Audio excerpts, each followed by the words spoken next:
হলো বাবু, তোমার দাদার প্রিয় ইলিশ মাছ আর কচ্ছপের ডিম। কচ্ছপের ডিম? এগুলো কোথা থেকে এনেছো আব্দুল? পদ্মা নদী থেকে এনেছি গো। নদী থেকে? তোমার বুঝি ভয় করে না? আমি তো বড় হয়ে গেছি, আমার কেন ভয় করবে? তবে মাঝে মাঝে আমাদের ভয় লাগে। কেন কেন? তাহলে তোমায় একটা গল্প বলি, শোনো। একদিন চৈত্র মাসের শেষে ডিঙিতে করে মাছ ধরতে নদীতে বেরিয়েছি। হঠাৎ এলো কাল বৈশাখী। সে কি ভীষণ তুফান! নদীর জল পাগল হয়ে ওঠে, নৌকো ডুবে যায় যায় অবস্থা। কি করব, কি করি এখন? যা মনে হচ্ছে এক্ষুনি নৌকো ডুবে যাবে। এটাই ঠিক হবে, এটাই ঠিক হবে। নদীতে ঝাঁপ দিয়ে চড়ে চলে যাই।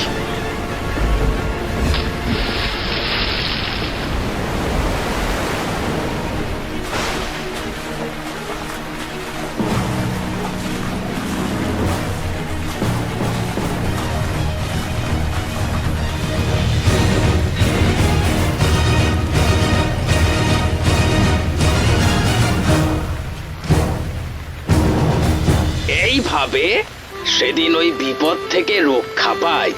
তারপর তারপর কি হলো?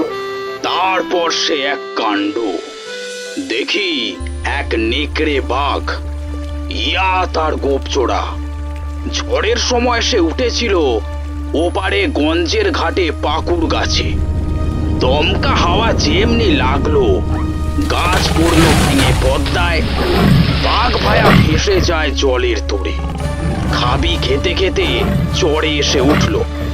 তাকে দেখি আমি রশিতে লাগালুম ফাঁস। জানোয়ারটা এমন ভাবে এত বড় চোখ পাকিয়ে দাঁড়ালো আমার সামনে। সাঁতার কেটে তার জমে উঠেছে খিদে।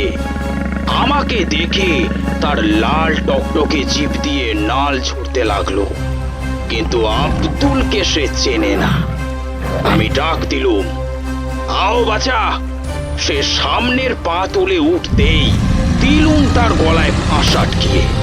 ছাড়াবার জন্য যতই ছটফট করে, ততই ফাঁস কেটে গিয়ে তার জিভ বেরিয়ে পড়ে।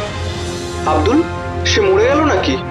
মরবে, তার বাপের সাধ্যি কি?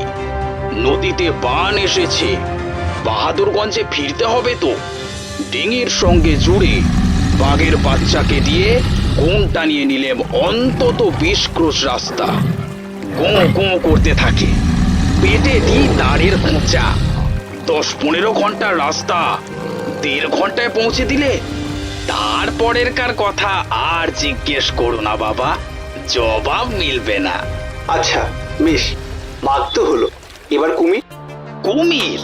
সে তো অনেক ঘটনা আছে, তবে তোমাকে যেটা বলবো সে এক বিস্ময় ঘটনা।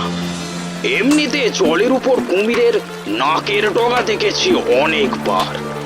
নদীর ঢালু ডাঙায় লম্বা হয়ে শুয়ে সে যখন রোদ পোহায়, মনে হয় ভারী বিচ্ছিরি হাসি হাসছে।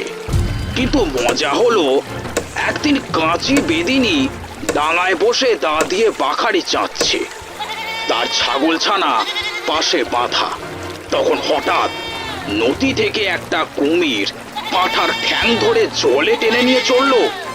বেদিনী দেখতে পেয়েই একেবারে লাফ দিয়ে বসলো তার পিঠের উপর।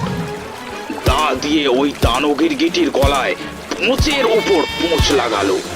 ছাগল ছানা ছেড়ে জন্তুটা ডুবে পড়লো জলে।